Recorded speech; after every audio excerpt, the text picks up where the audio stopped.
Birinchi eseптен бастайық. Birinchi esep бізде бөлшекпен берілген, иә? Так. Ең бірінші не істейміз? Мына екеуін көбейтеміз. Бірінші мына екеуін айналдырайымыз, әпке. айналдырайық. 25 бөлінген 10 дей салайық, а? Көбейтеміз 5-тен 1-ді. Тең болады бұл. Мынаған 1-ден, мынаған 5-тен. Ол екеуі тағы қысқарады. 2-ден 1 бола ма? 10-нан 5 ол тағы қысқарады ғой. Иә. Жақсы. Ары қарай кеттік. 15 бөлінген 120. Так, екінші амал. 15 бөлінген 120.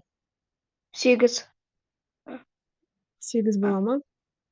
Иә, 8. 8-ден 1, иә, онда. И азайтамыз. Үшінші амал.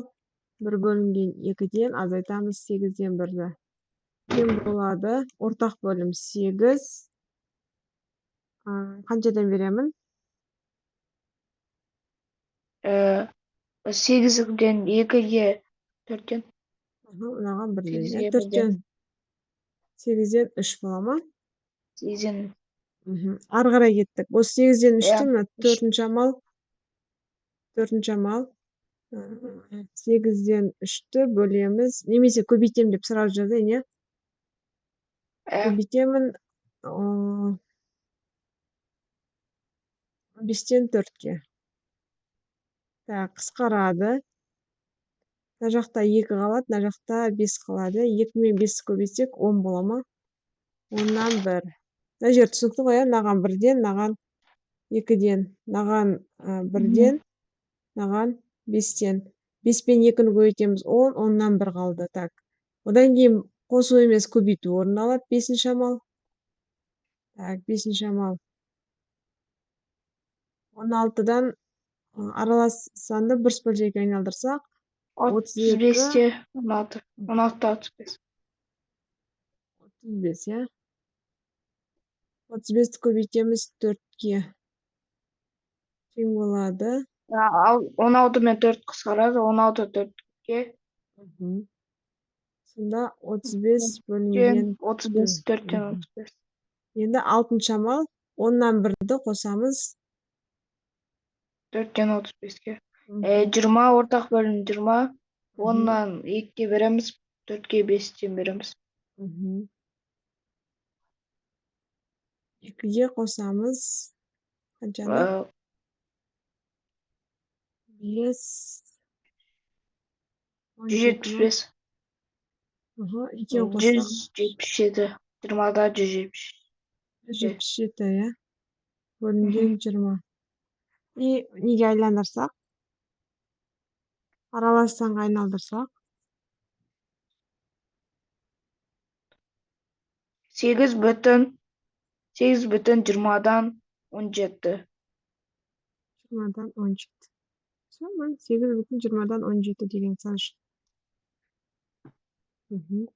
Ары қарай кеттік. Келесі есепке берейік. 3-тің x-тің орнына 3-тен 2-ні көбейтеміз. Дұрыс айтасың. Так. 3-ті жазып қоям. Көбейтемін. 3-тен 2 қысқарады. 10 кубы бар. Қысқарады. 1-ден, иә? Мына бір ортақ несі болмайды. Бөлімінде қалады. Келесі 7 көбейтеміз. 7-ден 2-ге. 7 мен 7 қысқарады. 1-ден 2. Сондай шығады. Сонда 2-нің кубы азайтылған 2-нің квадраты. Квадраты. Так, мына жер қанша болады? 4-тен азайтамыз 8-ді. 8-ден азайтамыз. 4 болады. 4. Кеттік дальше. Так, мына жерде амалдап шығару керек, иә? Мына жерге бір хат жаза берейін қазір. Үстінен бастаймыз, или астынан? Любой. Үстінен бастайық. Үстінен бастағанда қара. Бізге мына біреу екеуі минус пен минус бізде плюс болады, иә? Жақшаны ашып аламыз. Так, алымын... Қосамыз. Сосын мынау мына жака бүкүл жакша болуп көбөйтүлөт. Өйткөнү пропорция менен көбөйтүп кетет. Так, жазайык мынаны. 3-тен бурус бөлчөккө айландырып аламызбы? 3-тен канча болот? 6, 8 болому? Иә. Косулган x тең 3-тен 2 жакшанын ичинде кара. X бөлүнгөн 2 плюс мына экөө жакшаны ачтык. Минус менен минус көбөйтсөк плюс болот. Плюс, иә. 3-тен 2 косулган 7, жок, 3-тен 22 болому? Так, мына жерде мынаны кошуп жиберемиз. 3-тен 24. Канча болот? Дұрыс, канча болот? 24. 24 3-кө бөлсөк? 3-тен 24. 24 3-кө бөлсөң канча чыгат? 24 3-кө. 24 3-кө бөлсөк 8 чыкпайбы? Келесі жакшаны каждый менен ашамыз. Так, сол кезде 8 бөлүнгөн 3 косулган x тең болады. 2 менен 2 кыскарады, э? Көбүйткөн кезде. Иә. 3-тен 3 калып калады. 3-тен 1 x калады. Иә. Косулган. Так, 16 3-тен 16 болому? Көбөйтүлөдү го. Мына кара. 3-тен 2-ни көбөйтөмүз 8-ге. Ал мына көбөйтүлөдү го. Иә. 3-тен 16 чыгат. X'ти бир жака, сандарды бир жака жыйнайбыз. X минус X плюс мынакта 3-тен 1 x. минус. Минус мынау келесі бетке барганда 3-тен 8. Мынагы минус болуп барат, сонда плюс болуп кетет, аке айналып кетет. Минус болуп барат го. Иә, плюс болуп, не өзгөрөт да. Жок, мына тамбасы плюс го. Мыяка барганда минус болот. Так, мына жерде азайтамыз. Ортак бөлүм 3. 2-ден 3-тен 2 x болот, турсузбу? Тең болады 3-тен 8. Так, мынанын бөлүмдөрүндө 3 бирдей болгондон кийин кыскарып кетеди. Кыскарады. 2x тең 8. X тең 4-тен 1 болот. x тең 4. X тең 4. Так. Түсүнүктүү, э?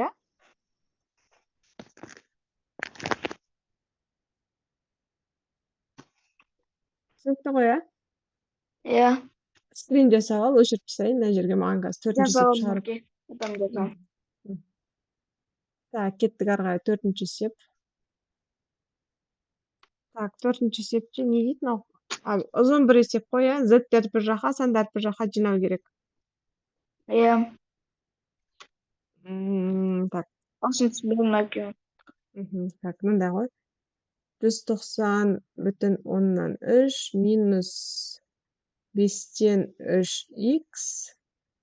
Узун кылып саламыз, тең. Иә, узун кылып жазуу керек го. Азайтуу 2 z. Не кылайынчы? Шрифт алмасам, что-то жазылмай атат мага.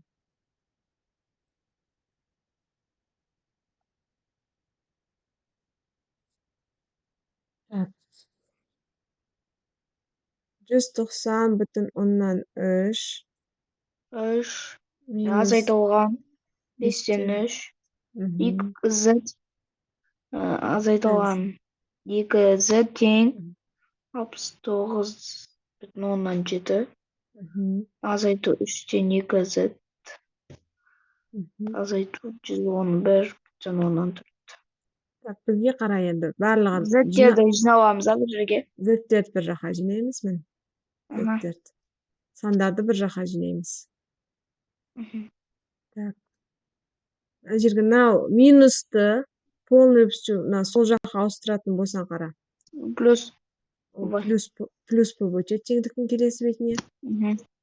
Значит, сенде сонда болады 2 бөлүнгөн 3z. Калгандары өз ордунда тур, олардын таңбасы өзгөрмөйт, э? Азайтылган 5-тен 3 z азайтылган 2 z. 2 z тең болады. Тең 69,7. минус 190. Аха, минус дұрыс Минус айтасың. 111 деймін. Минус 190-да. 195. Мгм. Так, мына жерде ортақ бөлім 15, иә? Иә, Так, мынаған 5-тен, мынаған 3-тен, мынаған 3-тен. 15-тен. Так, сонда мына жерде 10z азайтылған 9z азайтылған 30z. Так, мына жерде мына минус 69,7-ден азайтамыз 111,4-ті. Оннан 4-ті, ол бізде қанша болады? 69,7-ні азайтсақ. Минус 41,7. Минус 41,7. Минус 190,3. 2 минус не істейді бізде? Плюске айналады. Так, 10-нан 9 азайтамыз 1z. Мына жаққа қарай. 1z. Еще минус 29z. дұрыс айтасың, минус 29z. Минус 29z. Дұрыс. И 15. Мына екеуі не істейді? Қосылады, иә? Қосылады, иә. Сонда 232. Минус 232. дұрыс айтасың. Минус 232. 232. 29-ға бөліне ма? 29-ға. Бөлінеді. Иә, бөлінеді. Значит, мынаған 1-ден, мынаған 8-ден. Таңбасы 8. плюске айналып кетеді. 2 минус тұр, иә? Иә. Онда z-тен болады. 15-тен 9 ба? 8 көбейтілген 15. 8 көбейтілген 15. Z-тен болады. Қаншаға? 120. 120. Қандай есептерді асықпай ойланып шығарсаң, көрдің бе, шығара аласың. Только қайсы саннан кейін қай санды орындау керек екендігін білсең болды. Скрин жасап ал, келесі есепке Иә, көшіп. жасалам, окей. Түсіндің ғой, жалпы. Иә. Так, ары қарай келесі есеп. 21 мен 36 сандарының қосындысы. Так. 21 мен 36 сандарының қосындысы деп тұр. Және 65 пен 13-тің қатынасы. 65 пен 13-тің қатынасы сандарының көбейтіндісі. Надан шыққанмен надан есептеу керек. Так, Бірінші әпке қоса аламыз. Қанша болады? 57. Көбейтем. 65-ті 13-ке бөлеміз. 5. 5. И ары қарай көбейту керек бізге. 5. 3 ойда 285. Көбейтесің ары қарай. Түсінікті, иә? Иә. Мына бізде 5-ші есеп болды. Так, ары қарай 6-ші есепті шығарайық. Так. Тіктөртбұрыштың ені оқи қойшы берілген. Тіктөртбұрыштың ені А сантиметр, ал ұзындығы одан 3 есе үлкен болса, осы тіктөртбұрыштың периметрі неге тең? Так, тіктөртбұрышында қарай қой. Мына жерде А сантиметр дейді, міне ені А сантиметр. Ұзындығы осыдан Б белгісіз. Б айтады, бірақ айтады. Надан 3 есе үлкен дейді. Значит, мынау А болса, мынау бізде 3А болады. 3 есе үлкен болған үшін. Б ол сенде 3А-ға тең. Түсіндің ғой, иә? Иә. Сонда периметрдің формуласы қандай? 2А қосылған В. В тең болады. Бізде мынау жағдай үшін 2-ні жазып қоямыз. А бізде А-ға тең. В-ның орнында неге тең? В 3А. 3А-ға тең. Сонда П тең болады. 2 көбейтілген А-ға 3А-ны қоссақ. 4А. 4А. Көбейтілген 4А. Значит, 2-ні 4А 8. Периметрі 8А-ға тең болады. Жақсы. Кеттік ары қарай. 7-ші есепке көшейік.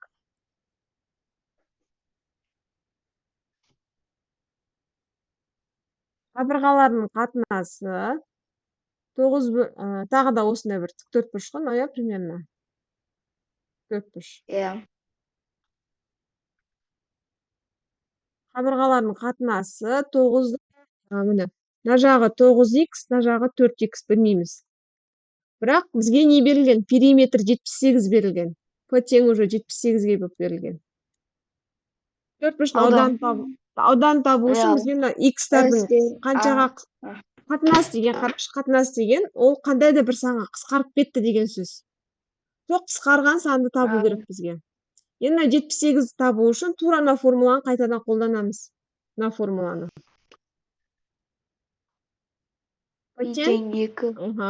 П бізде уже П ол бізде 78-ге тең. 2-ні жазып қоямыз. А бізде қаншаға тең? 4х қосылған 9х. Так, ары қарай. 13х тең 13х. 13х. Так, қысқартамыз. 78 тең, екеуін көбейтсек 26х. 26. 78-ді 26-ға бөлеміз, нені табу үшін. Х-ті табу үшін. Қара, мынандаймен 26х тең 78 дегенмен 78 тең 26х деген екеуі тең, мына екеуі. Түсіндің ғой, иә? Сонда мына жерде х тең 3. Значит, мына екеуі 3-ке қысқарған екен. Сонда мынаның қабырғасы қанша болады? Мынаның қабырғасы. Х ол бізде 3-ке тең екен. Х-тен 3-ке. Значит, 6. Жоқ. 9-ды көбейтесің 3-ке ғой. 27. А мынау? 12. Біз 12. Білдік біз. Енді аудан табатын болсақ, не істейміз? А көбейтілген В. Значит, 27 көбейтілген 12. Көбейтілген 12. Ол тең болады. Есептейміз.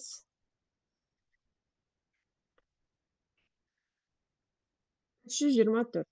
324. Түсіндің, иә? Иә. Тура осыған ұқсас есептер беремін, соны шығарамыз сосын. Так, скрин жасалайық, келесін кет. Жасалам.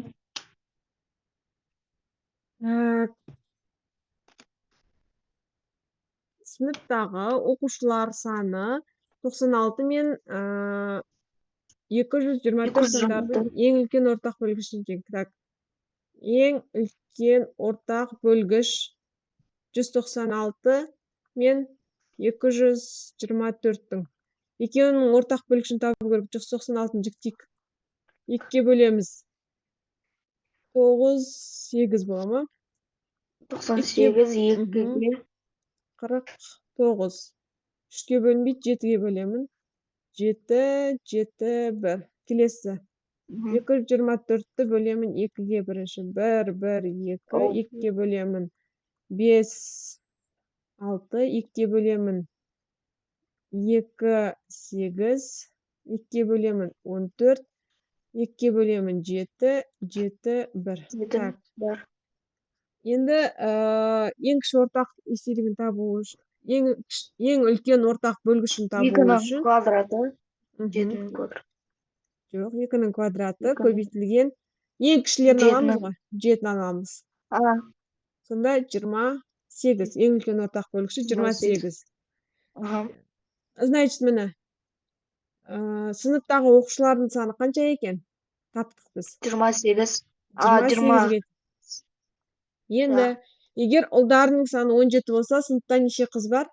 11. 11. 28-ден азайттық 17-ні. 11 қыз. 17 ол. Все. Түсінікті, иә? Өшірем мынаны. Өшіре берейін ба? Иә. Так, кеттік ары қарай. Келесі есеп. жеңіл көлік 3 сағатта 600 км жолдың 60%-ын жүріп өтті, ал автобус 2 сағатта 400 км жолдың 40%-ын жүріп өтті. Жеңіл көліктің жылдамдығы автобустың жылдамдығынан қаншаға артық? Так, 600 км-дің 60%-ы қанша ол? Соны тауып алайық бірінші. 600 көбейтілген 0,6 тең болады. Санның пайызын табу үшін 100-ге бөліп саусаққа көбейтеміз. 360 болады, Иә. Ары қарай. Бұл 3 сағатта жүрген жолы. 3 сағатта. 3 сағатта 360 жүрсе, 1 сағатта қанша жол жүреді? 120, я? 360-ты бөлеміз 3-тен. Кеттік ары қарай. 2 сағатта 40 км жолдың 400 км жолдың 40%-ын жүріп өтті. Значит, 400-дің 40%-ін табамыз. Бөлеміз 0,14. Көбейтеміз 0,14-ке болады бізде 160. Бұл бізде 2 сағатта жүрген жолы. 1 сағатта қанша болады? 1 сағатта 80. 80. Так, енді автобустың жылдамдығынан қаншаға артық?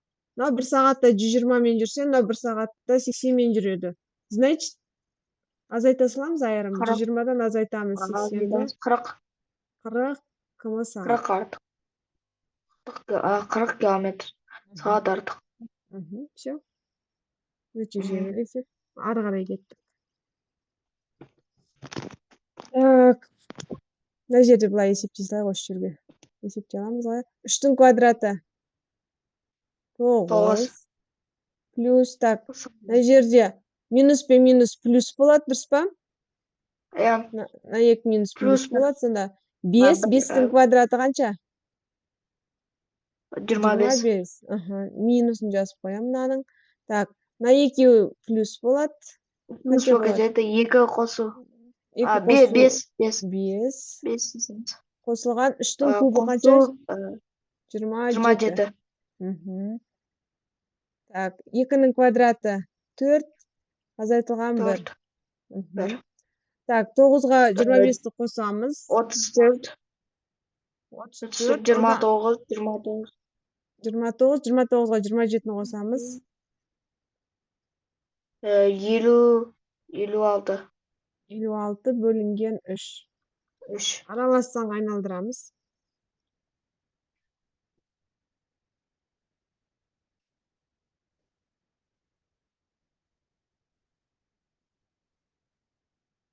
Мына жерде есептің берілгенде. Тоқтай тұршы, есептің берілгенде мына жерде квадраты бар екен. Мына жерде квадрат бар екен. Сол кезде, 5 емес. 5-тің квадрат 25 болады. 25 болады. 25 пен 25 қысқарып кетеді. Сол кезде. Алымында қанша? 36. 36. 36-ны 3-ке бөлсек? 12. 12 болады.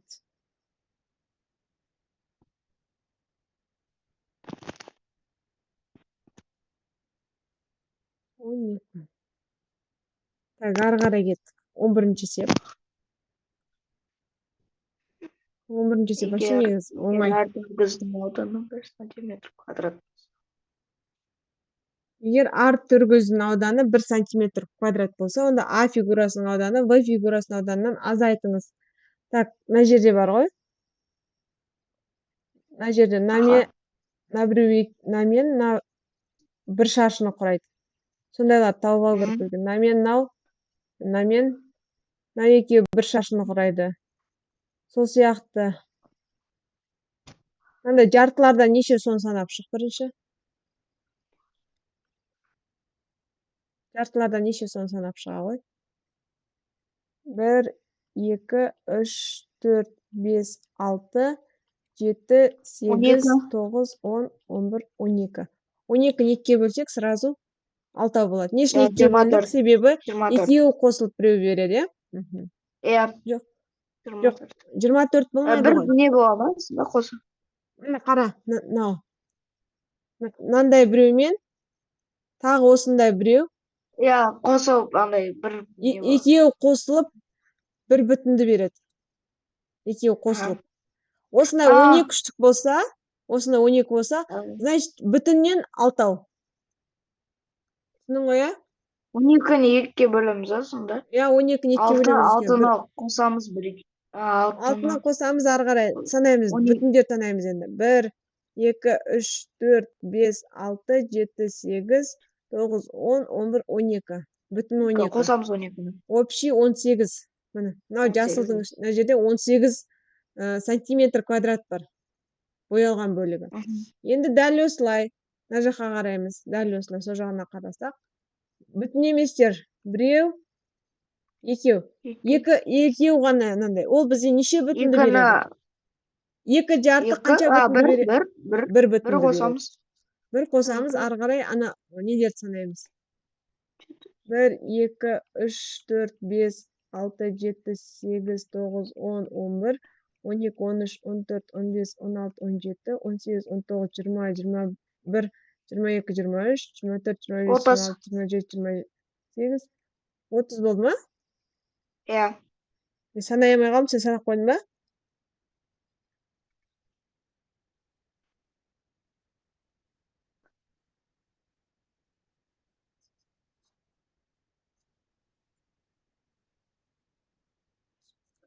Одан көп сияқты ғой, 30-дан көп сияқты ғой. Дұрыстап санадың ба? 31 екен. Дұрыстап санадың ба? 1, 2, 3, 4, 5, 6, 7, 8, 9, 10, 11, 12, 13, 14, 15, 16, 17, 18, 19, 20, 21, 22, 23, 24, 25, 26, 27, 28, 29, 30, 31 екен. 30. Осында 32. 32. Сенен айтады, А фигурасының ауданы В фигурасының ауданын азайтыңыз дейді. 32-ден азайтамыз 18-ді. Қанша шығады?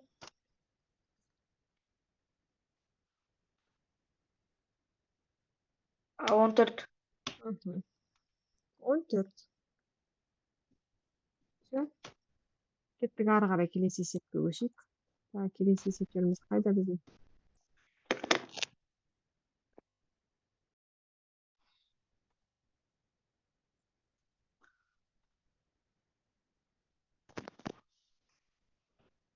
Келесі есеп. Ең үлкен 2 таңбалы натурал сан. Ең үлкен 2 таңбалы натурал сан неше? Ең үлкен 2 таңбалы натурал сан неше, Санжар? Ал? Ең үлкен 2 таңбалы натурал сан. Ең үлкен. 2 таңбалы натурал сан ең үлкен. 99. 98 ба? 99. Бірдей сан бола береді. Ең кіші 3 таңбалы натурал сан. Ең кіші. Ең кіші 3 таңбалы натурал сан. иә? 3 таңбалы, 3 таңбалы. 100. 100. Ең кіші 3 таңбалы натурал саны қосындысын 35-ке кемітіп, екеуін қосып, 35-ке кемітіп, не дейді? 4-ке бөліңіз дейді. 100-ді 35-тен азайтамыз, а? 100, мынаны екеуін қосамыз, 199-дан 35-ті азайтамыз. 199-дан азайтамыз 35-ті. Қанша болады? 164. 164.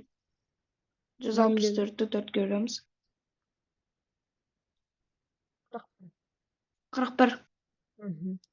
Кеттік ары қарай теңдеуді шешіңіз дейді. Так. 14-ші есеп. Теңдеуді шешейік. X бөлінген. Ананы қосамыз. 8-ден 2 қоса ғой қанша болады?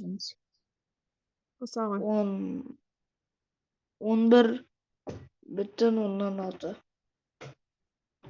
11 бүтін 16 бола ма?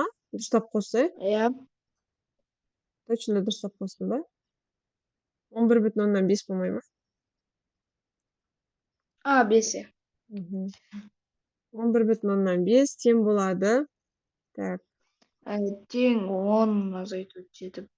Аны аралас андай 2,3. бүтүнмен сатып 2,3-ті 5-ке бөлсек 6 болады ғой.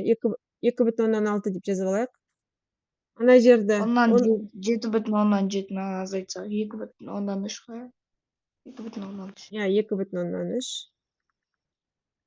Так, x-тен болады, значит, мынау пропорция. Мына бар көбейтіледі, ал мына бар. X-тен болады 2,6 көбейтілген 11,5 11,5 бөлінген 2,3.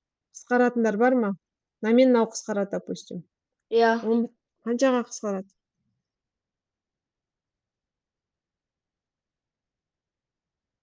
Мынаған 1-ден, мынаған 5-тен, иә? Значит, x-тен болады. 5-ті көбейтеміз 2,6-ға болады. 13. Так, кеттік ары қарай келесі есеп. Мен өшірем. Жазып ал. аха Хорошо. Кеттік келесі есеп. Бір санның екінші санға қатынасы мынандай. Міне бізде бір сан бар, екінші сан бар. Оның 4x-тің 7x-қа қатынасымен былай жазып аламыз. Қандай қатынас дегенді біз түсіндік. Қандай да бір санға қысқарып кеткен сан. Әрі бірінші сан, еще бізде үшінші сан бар екен.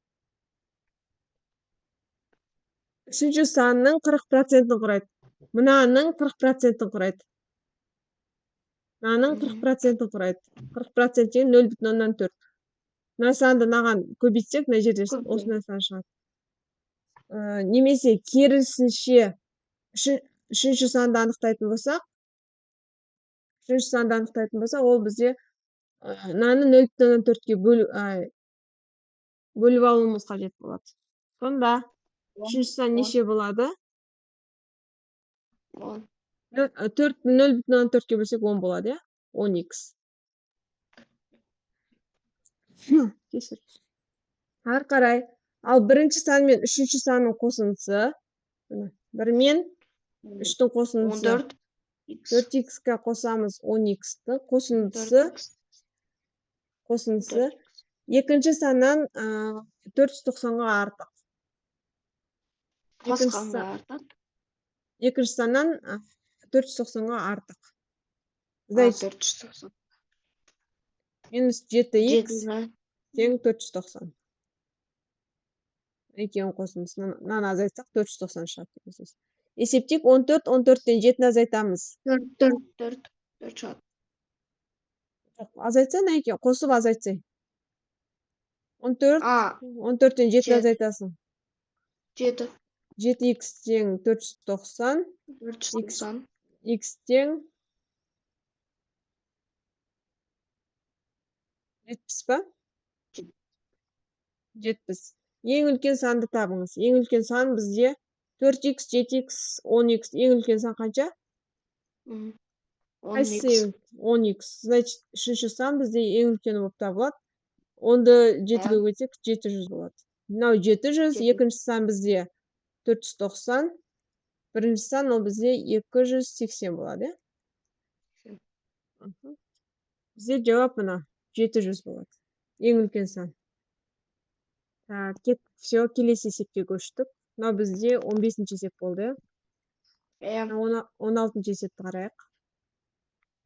А санның 30%, Б санның 90%-на тең, ал А санның Б санын азайтсақ 40 шығады. Осы екі санның үлкенін табыңыз.